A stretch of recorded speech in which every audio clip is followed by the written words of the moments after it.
Welcome to In the Funnel. My name is Mark Cox. In the Funnel is a group of sales coaches and consultants that help B2B sales teams dramatically improve revenue. Clients come to us when revenue growth has stagnated, or their sales team is not meeting expectations, or they need to recalibrate their sales and go-to-market plan for the upcoming year. Our clients have enjoyed tremendous success working within the funnel, and please hear it straight from them by listening to the testimonial section of this website. What they'll tell you is there's two things that make us unique and different in our space. Number one, we have a process and a methodology. First, for understanding your current state, and then second, for building your sales and go-to-market plan for the upcoming year.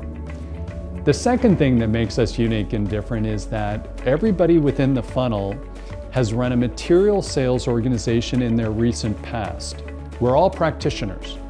We don't have any theorists or teachers, and what that means is we can get in front of your sales team and run the next sales meeting, or join them on their next sales call to close your next large prospect. All of us have a passion for professional, disciplined, process-driven sales, and we'd be delighted to talk to you if you're looking to grow revenue for your company.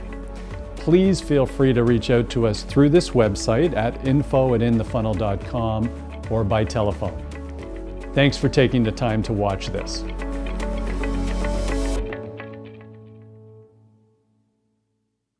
These companies are invested millions of dollars in these technologies, but they have invested in an infrastructure that takes your steam engine train and your diesel engine train and runs on that. And we are in the electronic bullet train era. And the bullet train is not going to be able to run on the train tracks that are established for, trains that cannot exceed 100 miles per hour. And these things run at 220 miles per hour, right? Yep. So you need to be able to cut away. And then lastly, very, very important point over here, the rate of innovation as a result of AI, right? It's exponential. What that means is the gap it creates between companies that are jumping on the bandwagon, early adopters to this, versus those companies that are still using these legacy fragmented systems that are still struggling to talk to each other and that are locked back in time.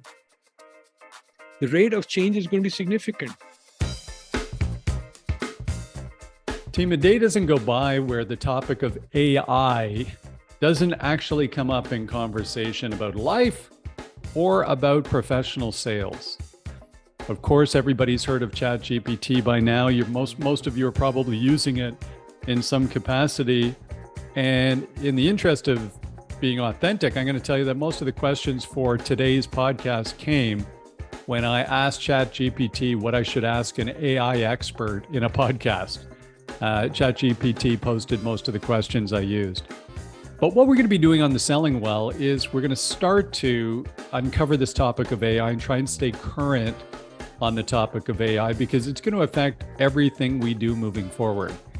Whether it's prospecting, even client segmentation, forecasting, deal progression, getting rid of repetitive tasks. AI is going to touch on a lot of different things in professional sales in the coming year. So we're going to try and keep you well informed about what's happening. And by the way, that's why we're so happy about today's podcast, because today we're going to be talking with Usman Sheikh, who is the founder and CEO of XIQ. And XIQ is a AI-powered sales and marketing platform for the entire customer life cycle. We're going to talk about a couple of really important things in today's podcast. First of all, Usman's got a great background. He spent, more than 13 years with SAP in product leadership roles. He obviously really understands the B2B sale at the highest level, where you're dealing with multiple buyers, multiple decision makers. And he and I get alignment on a couple of things. The top salespeople do two things really well.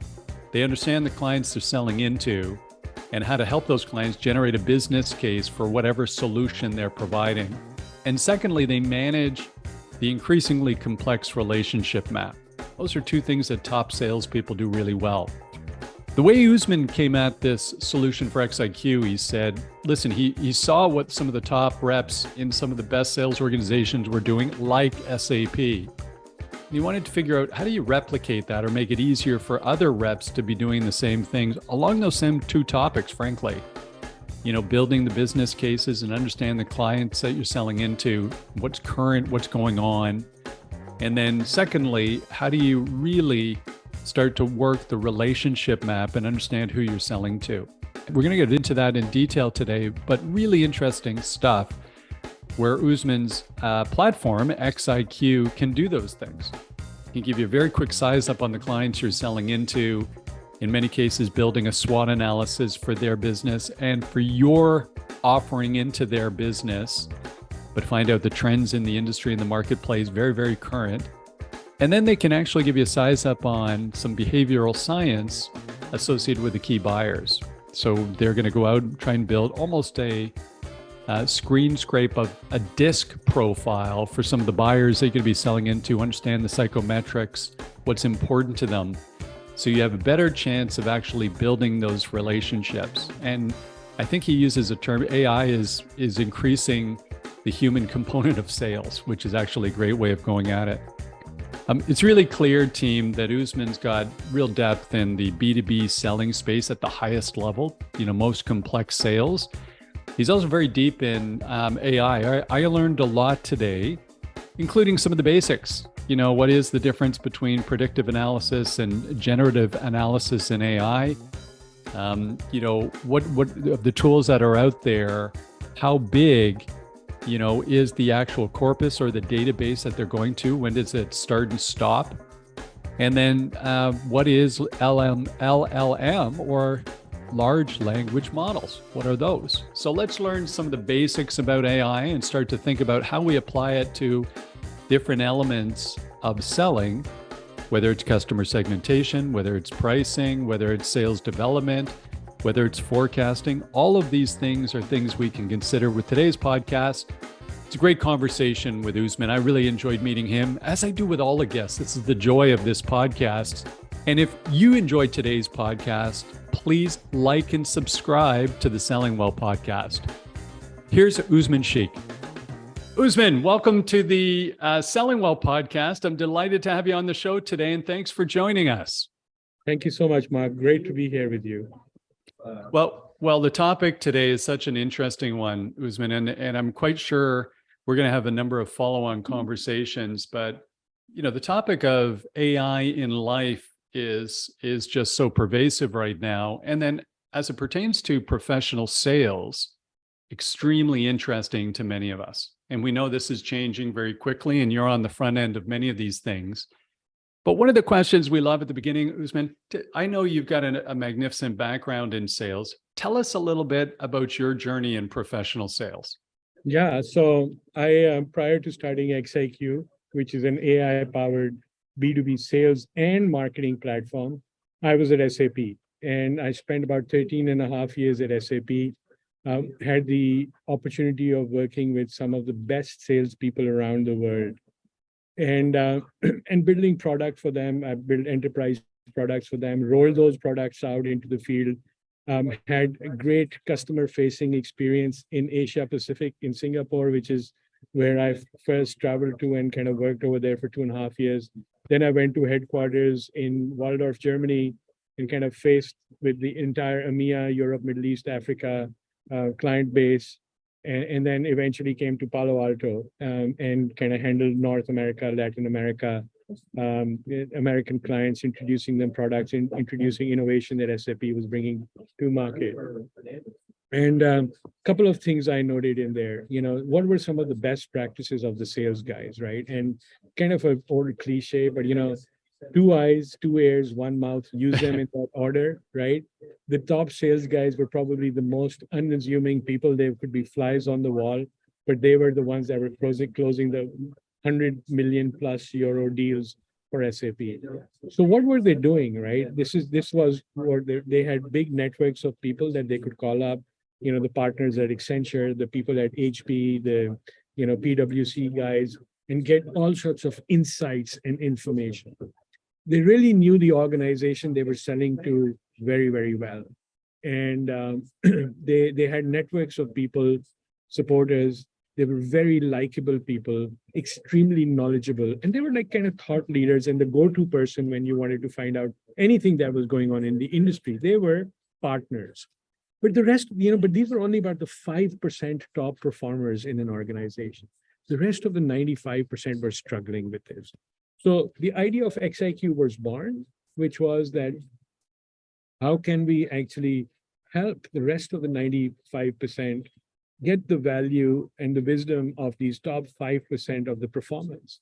And we took some of, exactly those things, right? They listen, they know their audience extremely well. They're well aware of their industry. They're extremely well equipped. And they can pretty much handle all the questions. They're the go-to guys. And we said, look, can we codify it into a platform? And at this point, about 5-6 years ago, I was leaving SAP. And, I decided that, AI was just very much in its infancy. Mobile was there and user experience. So we kind of started building a platform around these three. And XIQ was one, which I'm really excited to tell you about as we go through the call. So when we start to think of the problem at hand, Usman, who wouldn't want to try and replicate the top 5% of sales performers? And by the way, I can validate with some personal experience that SAP would have had some of the top salespeople in the world because of the size and scale of the software and the consulting deals that they did. They are some of the largest transaction. Enterprise software is a big deal in large corporates. So trying to replicate the results of the top 5%, obviously this amazing call to action. But before we jump down into your specific solution for doing that, let's ground our listeners in terms of some baseline understandings of a few things. Let's talk about the definition of AI today. I've never seen a product gain as much momentum as ChatGPT. I've never been in so many meetings where somebody's proactively bringing up the name of that product. In the last year, it's been unbelievable to me, the last 8 months. But most people would think of AI today, they think of ChatGPT, but let's talk a little bit about the definition of AI. Yeah, great question. So AI is essentially the ability to forecast and predict patterns, right? So it's trained. There's machine learning algorithms that are trained around patterns. These could be language patterns. These could be robotic automation patterns, and so on. So these patterns are essentially what AI has been doing. We at XIQ were working in essentially picking up public data, analyzing it, and feeding it into the pattern of being able to predict a personality using the DISC personality model, right? And with ChatGPT, and we were doing this 4 years before ChatGPT was around. But what ChatGPT did is it went the next level, and it is a generative AI model. It has machine learning capabilities, but it is also linked to a large language model. And what it does is it allows you to start having this conversation, this back and forth with that. So there are 2 or 3 elements to this AI. One, it has to have a reference point or a database or a corpus, as we call it. In the case of ChatGPT, that corpus is pretty much the entire internet, all the way up to September 2021. In the case of XIQ, we have all business company related information up to the minute. Second thing is, it has to have some kind of pattern recognition capabilities, machine learning capabilities, so it continuously gets smarter to be able to forecast the next step. And in the case of ChatGPT, it has this large language model, which is absolutely brilliant because it can actually write out things for you. It can conversate, it can speak to you, it can talk to you, you can have a conversation with it. So it becomes conversational. So today, we've gone from just plain AI being able to predict the monotonous kind of patterns and kind of forecast the next version to generative AI, where it starts generating the next level of discussions and kind of starts feeding you information, right? And ChatGPT is great because, as you said, over the last 6 months, it's become a household name, right? And what it's also done for us, a company like XIQ, which we've incorporated ChatGPT, but what it's done for us is that it has taken the taboo of AI out of the discussion, right? It has Hmm. been very, kind of household. Everybody knows it. It's reduced the barriers that people had around and the skepticism that existed around AI. Hopefully that helps answer the question. Well, it does, and I really love the delineation, Usman, going between predictive AI and then generative AI. So this is where you start to think in professional sales. If we start to run through the different topics we could consider, whether it's client segmentation, whether it's pricing, whether it's prospecting, whether it's forecasting, there's lead scoring, like the potential applications here become limitless. And with all of the other 5,000 different technologies enabling the sales stack today and growing exponentially, I think one of the things that's so important for all of us, we actually almost need AI to be able to navigate those ones, unless we're talking to Tony Hughes and Justin Michael, who wrote Tech Powered Sales. They've both been on the show, by the way. They both great guys. But I think one of the things that's kind of interesting is let's start to think about, that initial application of this. And so you started with this core problem of, hey, how do I replicate what the best salespeople do? And you also made a point of saying, hey, these are not natural extroverts all the time. These are problem solvers who likely know as much about the client's business in many cases as their own business. They're very much client focused and focused on driving desired business outcomes for the client and not pitching a product. So already we've got some alignment. The listeners on the Selling Well will know we're going to love you for saying that. But let's talk about, how do we do that? How do we replicate our top 5% and try and enable the next segment down to elevate to that level of performance? Yeah, exactly. So, the core of what these successful salespeople do is they're about people relationships, right? So it's about building that relationship. And that's kind of like the X code, if you may, right? Like how do you decipher what is these human relationships. So when I was kind of whiteboarding out XIQ, I had all this, like, I need to be able to answer what the company's, what is the news related to company? How are its financials doing? What are its C-level executives thinking? What is the sentiment around those? So I had all these peripheral things.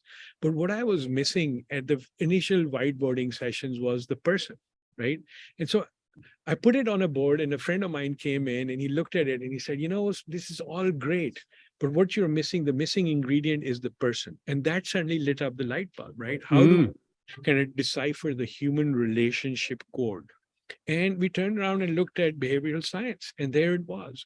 There's methodologies out there that are very, very well crafted and engineered to help us understand other people. And these are called psychometrics, right? And this is the ability of understanding how people think, the heuristics of how people make decisions. And so we turned around and we further looked, and we discovered that there's, of course, Myers-Briggs is probably the most well-known one. But another very popular one, which was, I believe, used at SAP as well, was the DISC methodology. This stands for dominant, influencing, steady, and conscientious. These are behavioral traits that all humans have in some degree, right?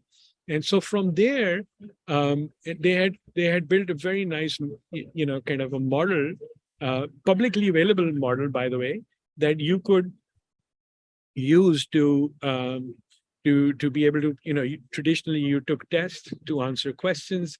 In the case of XI, and those tests were about being able to respond to words that were embedded in those questions, right?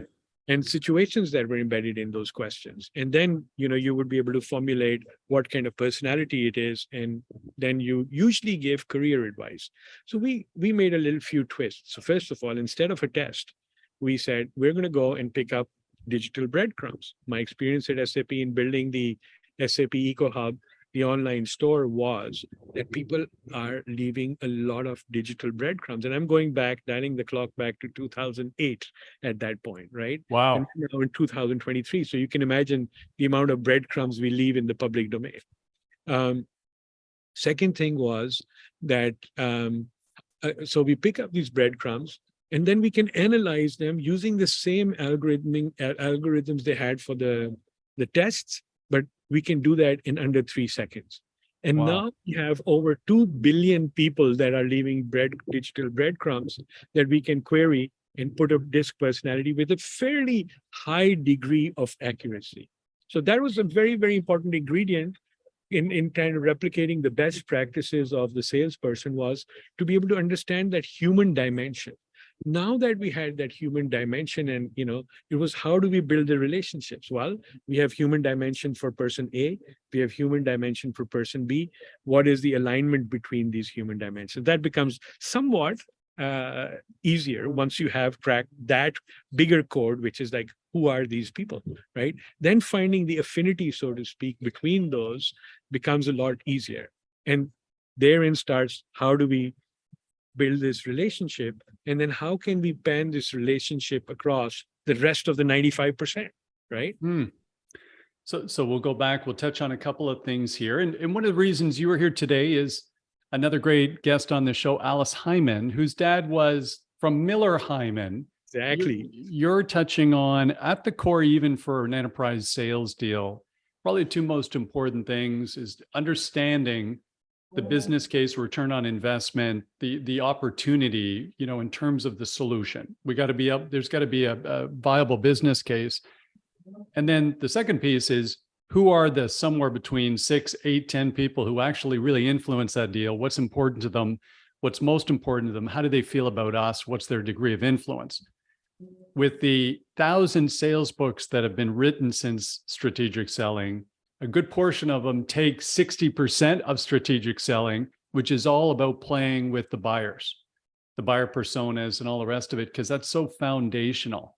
And it sounds like what you focused in on was saying, if we could automate and expedite that process of understanding the buyers involved based on their personality profiles and their psychometrics and the heuristics, we can now speak to them in a language that matters to them, so that this might resonate, whether we're starting a deal or in the middle of a deal, or in fact trying to close a deal.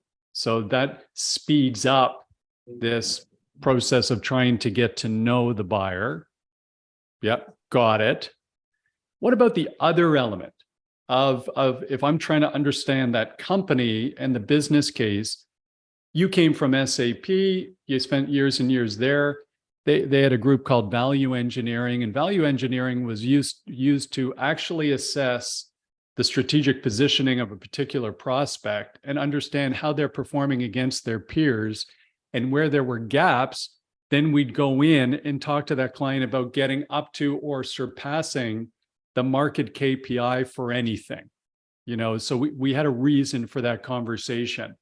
And the best salespeople could do that. They could start a sales cycle with that. How does the tool you're working with today, the company you founded, do you help with that aspect of it as well, Usman? Absolutely. So XIQ, as I was saying, when I was whiteboarding, it was those elements that I was putting on the whiteboard. And the person element was kind of not, I was like the thing that kind of glued it all together, that yes, knowing the financials of the company, knowing the sales triggers, knowing the competitive landscape, knowing what people are, what the executives and the companies putting out on social media, on video channels, understanding the sentiment, comparing it across the industry was paramount. And then, the initial idea was that people would take all these different data points and being able to conduct SWOT analysis and identify pain points. Well, we'll come to that in just a second, because now we've automated that process as well.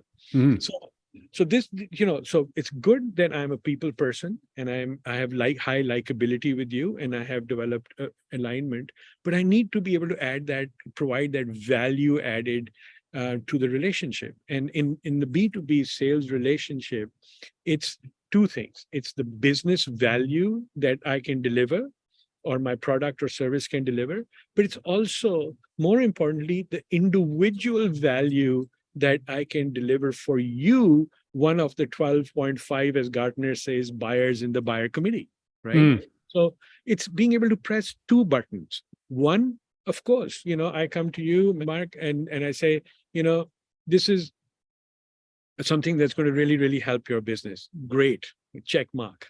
But if I really want to get things moving, I want to, build the business case for you, the value case for you as an individual as well.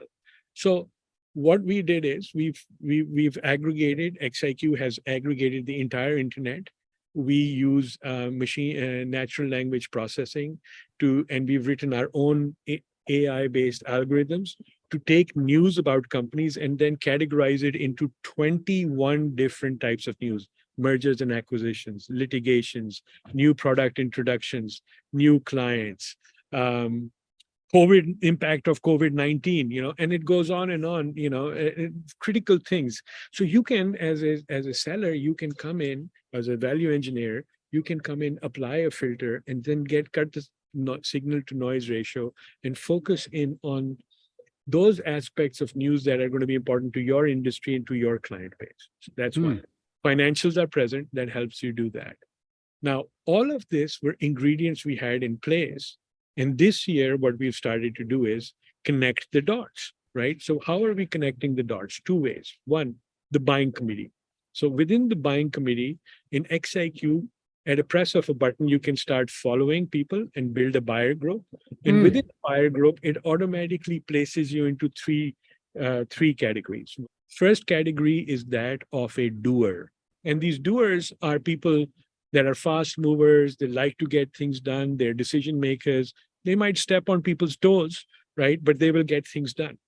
Second are coaches, right? We've been with, people that will guide you through the organization, that will show you the path, but will not necessarily take sides, right? They will like you, but not take sides. And then there are the blockers, right?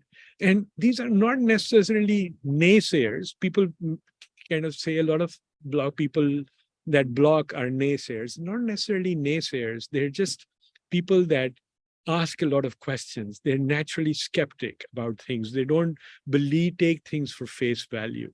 And when they start asking a lot of these difficult questions, what happens is that the rest of the organization, they start, the morale goes down, people start questioning themselves, and your deal starts unraveling.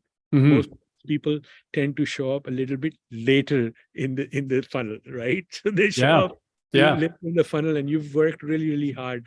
So XIQ, first thing it does, by being able to map these individuals out, you can now see the kind of the topography of your buying committee from a psychological perspective, from a behavioral perspective, and you can preempt that.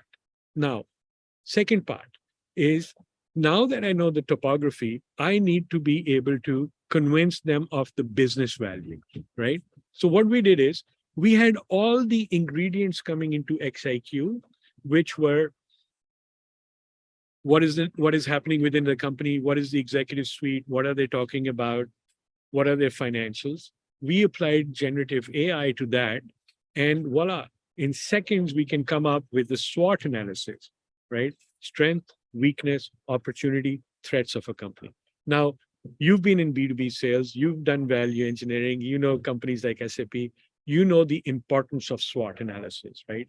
Every good seller must know a SWOT analysis. Yet, how difficult is it to do a SWOT analysis? I have to go through reams of data to do research to put this together. Who has the time to do it, right? Who has access to those analyst reports and then news and then sentiments and so on? There's so much going on. So by the time you get a properly defined SWOT analysis at thousands of dollars, it's already outdated. Take the example of the Silicon Valley Bank, right? If you were to get a SWOT analysis today, the bank doesn't even exist, right? Would have looked a little different 2 months ago. Fast forward to XIQ, you press a button, and there's up to the minute SWOT analysis done, right? Now, the other beautiful thing is that we've started using ChatGPT to start writing these outreach, emails. We can actually question and say, identify the key pain points of SAP, HANA or Fiori, and then to that map out what would be the best way XIQ's platform would be able to support SAP. Yeah. And now it has the ingredients to go in there, pull that information, and under 10 seconds, you have this uniquely crafted email for Mark, right? And then another one for Ross, and another one for Usman, right? Each one conveying the same message, but in a tone and at an emotional level and an emotional voice that resonates with each one of you. And that's just the game changer, right? So it's hard to debate that any of that is of huge value. And it's also, by the way, there's nothing about the process you're talking about, Usman, that's new. Anybody who's done big deals has had to do this, right? It's just the amount of time it took, first of all, to get there. The second piece would be, I think a lot of us would have been trying to do the psychometrics and the assessment of the different buyers through a gut feel, where we weren't logically putting them through, a DISC profile or Myers-Briggs. We would just use platitudes about Usman's a real driver. This is what Usman wants, but we weren't using any discipline because we couldn't. We're not that advanced in terms of knowing those things. I think what's quite interesting about what AI can help us with today is, first of all, it's A, the speed, critically important. B, the output from these things is actually going to help me qualify who I'm going to chase in the first place. So, because I might start to get very, very specific about, that ideal customer profile for us and start to change decisions. So I'm not spraying and praying, big problem for most companies. And then the last thing I would say is this brings a level of sophistication down to younger, more entry-level sales professionals who don't yet have that level of business acumen or understand what they're looking for when they do spend some time doing research. I think we have other challenges. We have to raise their level of business acumen, and we have to coach them properly and train them properly. But I think there's three big things that are really important. And the first one is going to be a game changer in sales, because the big problem in sales today, in my view, isn't filling the top of the funnel. It's our conversion rates going down, keep getting worse and worse and worse and worse.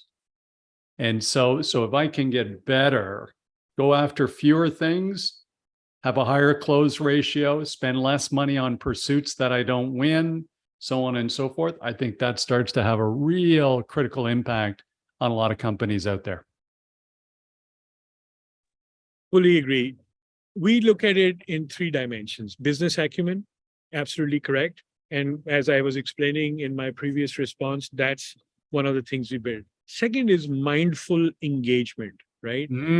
So much unthought of kind of shoot from the hip, cookie cutter approach that's out there. This is why sales is getting a bad rap, right? I mean, I don't know about you, but I certainly get every day about 10 to 15 emails from sales reps like, hey, did you read my email from 2 weeks ago? It's like, oh my God, and that's like right there. It's like click, delete. I don't want to ever talk to you, right? And there's so much of that going on. So the mindful engagement, and my expectation today, because in my B2C kind of persona, I get a lot of personalization when I go to order my pizza. They already know what ingredients I'm having, right? So I expect that today, and I expect that of salespeople. The only reason I'm going to kind of respect them and listen to them is if they can amaze me with the fact that they've done research to know. And they've bothered, forget the amazement part. They've bothered to do the research to get to know me a little bit, right? To earn the right to be able to sell to me, to come through my door, because you're not a stranger. You're somebody that I have gotten to know, or you know me. And that's like table stakes, right? You need to do that to get in the door. And the last piece is data-driven decision-making, right? Today, so much data in the sales process. That's very, very important.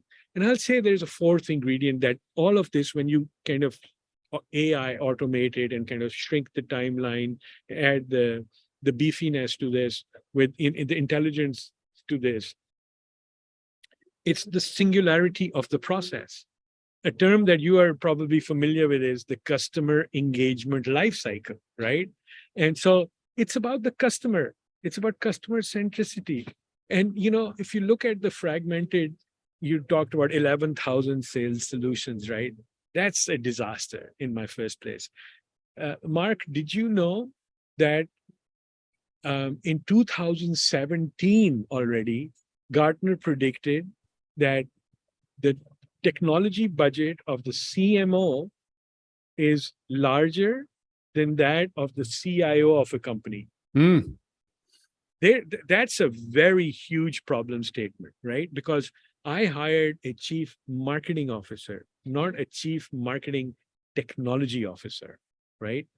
Second, very alarming statistic to this is that now this person is managing the average 16 different solutions that are involved in that fragmented sales, customer engagement lifecycle process. Oh, yeah, for sure. Yep. Right.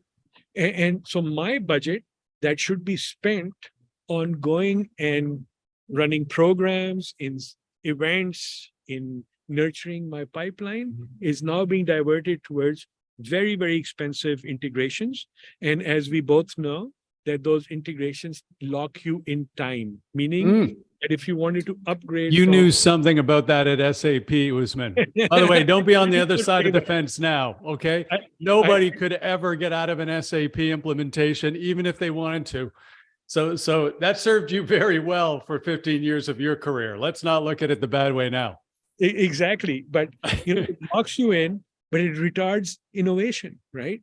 So what we need to be able to do is free these guys up and take them away from, and the last thing is, these companies are invested millions of dollars in these technologies, but they have invested in an infrastructure that takes your steam engine train and your diesel engine train and runs on that.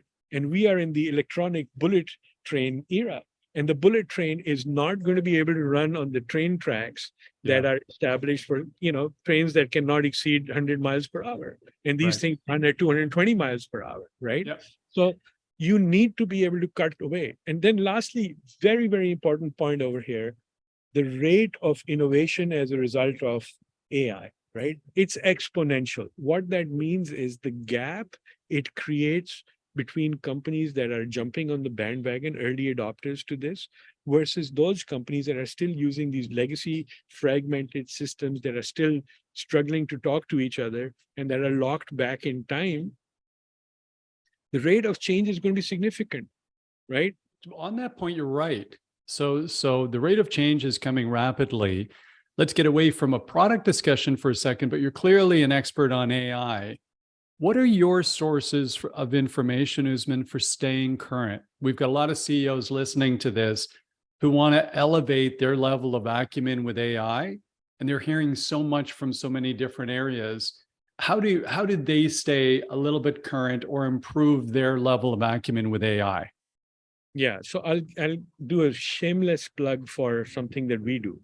So part of our platform is a what we call the workbench. A really creative name. But what the workbench does is it uses AI algorithms to curate content. And we can put in topics like generative AI and sales and marketing, right? And it will find all the articles on generative AI and sales and marketing. And then we take it and we publish it in as 3 newsletters a week, Monday, Wednesday, Friday. I read those newsletters, right? I religiously read those letters because there's 6 stories in there that have been curated to give me the latest and greatest on that. And we do this for a number of clients. We have one on autonomous autos, right? What is happening in the world of, we have one on Internet of Technologies, IoT. We have one on AI, self-driving cars, IoT, and then we have 2 on sales and marketing technologies. So I read those, and it's very quick reading, and it just kind of summarizes everything. And by the way, why do we do this? Because we sell that technology. That's a great tactic of getting your clients engaged, because now you're shifting gears from, you remember we talked about information being partner, adding value added. You're shifting away from selling to providing them information. And these digests, as we call them, and you can go to our website, xiqinc.com, And there's a section in there for digest, and you can subscribe for free to the AI digest. And every 3 times a week in your inbox, you will get this feed. That's what I do. I stay up to that because the rate of change of what's happening in this, it's not getting published in books anymore. So team, I would do that, by the way. I would actually go down and download that newsletter to stay current. Just on a fun note here, one of the things I did do prior to, just as an example, prepping for today's podcast, was I didn't prepare my normal questions for today. I gave myself 5 minutes before we started this podcast. I went to ChatGPT and I asked for great podcast questions for somebody who's an expert in AI. Yeah.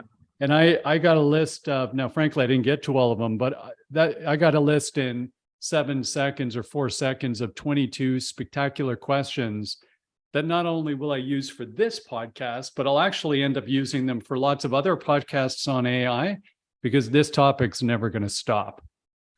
One of the things, Usman, that we do with this podcast, we're really just trying to educate, the team out there on, and this topic is such a relevant, important topic.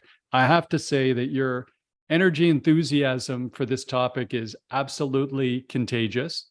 Thank you. And we absolutely have alignment in terms of, if you want the right to sell anything, you absolutely have to be adding value all of the time to your clients and prospects. And it seems like you found a way of speeding up that process. If after today's podcast, somebody wants to learn more about you or XIQ, how do they do so? What's the easiest way to do that? Yeah. So I would say LinkedIn is a great source because we are constantly, I post a lot of stuff on LinkedIn. Usman, Usman Sheikh. I'm sure you'll be typing It'll it be up. in the show notes, gang. Show notes. So you can go and look me up on LinkedIn. Follow me. I love being followed, or just connect with me. And then XIQ Inc. XIQ Inc. on LinkedIn. Blue and green and white logo. Follow that. A lot of great information. These newsletters or digests, as we call them, xiqinc.com, xiqinc.com. That's our website. You can go and subscribe to these. Another great source of staying on top of what's happening with XIQ and what we're doing. Fantastic. So Usman, first of all, I just want to say thank you so much for joining the Selling Well podcast. What a delight to get a chance to meet you, and really appreciate the value you've offered our team today. Mark, it's great to see a fellow SAP alum and people that we know. And the pleasure that gets me excited about life is talking to people who understand the dimensionality of what we're talking about and the opportunity that this presents. Because I think we are at a point, an inflection point, right? And it is really our responsibility to kind of make the world aware that the direction that we've been going down has significantly changed, right? And so let me say thank you for inviting me and giving me the opportunity, and yourself, what you're doing in kind of reshaping the transformational aspect of what's happening in B2B sales and marketing. It's absolutely important. And it's I think from our perspective, I almost see this as a fiduciary responsibility that we may have, that we should go and invest in changing the mindsets that are out there. Oh, what a great summary. Well, first of all, thank you for those kind comments, Usman, and it's been such a pleasure meeting you. This won't be the last time we talk for sure. So thank you again. And team, thank you for listening to the Selling Well podcast. As everybody knows, the reason we do this is to try and elevate the performance and professionalism of B2B sales, and in doing so, improve the lives of professional salespeople. And we really hope today's podcast has moved us forward in that direction, but we want to hear from you. So if you enjoyed the podcast today, please like and subscribe to the Selling Well podcast and tell your friends. And if there's something that we can do differently with these podcasts to make them even more valuable to you, please let us know. We love constructive criticism, and you can send your comments to markcox@inthefunnel.com. That's my personal email, and I respond to every comment we get. And again, don't pull your punches. We love constructive criticism, and we'll thank you for it. We'll see everybody next time on the Selling Well podcast.